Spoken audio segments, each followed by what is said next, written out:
Megan dwi a dyma busnes fi Ffika. Da ni wedi bod yn rhedeg ers rhyw 7 mlynedd wan. Nes i gychwyn y busnes pan o'n i'n 19 oed.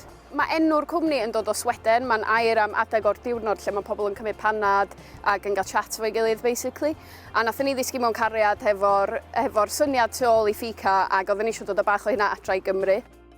Nathon ni gychwyn jyst yn gwneud panad yn symud o gwmpas, yn gwerthu diodydd ag few cakes a balli o'n i wedi wneud.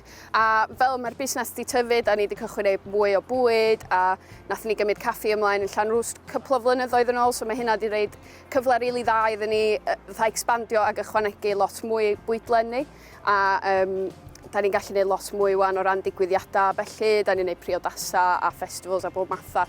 Da ni'n defnyddio Cymraeg yn bob rhan o'r busnes, swn i'n dweud, fatha ar y we, mae posts ni gyd yn ddwyieithog, da ni bob tro'n defnyddio'r Cymraeg yn gyntaf ar Instagram a balli.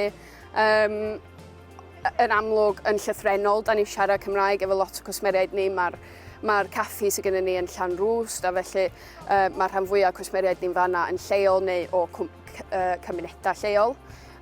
So, ia, mae'n rili dod fewn i bob rhan o'r busnes iddyn ni. So, mae siarad Cymraeg di agor lot o drysau iddo fi yn rhedeg y busnes yma. Swn i'n annog unrhyw person sy'n gallu siarad Cymraeg i ddod â hwnna i fewn i'r busnes.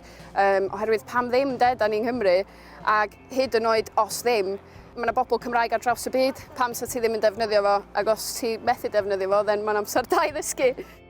Un o'r pethau pwysig ydy ymwybyddiaeth o'r iaith a just i gadw fo mewn, i ddefnyddio'r iaith. Mae hwnna'n rhan pwysig iawn o cael Cymraeg mewn busnes.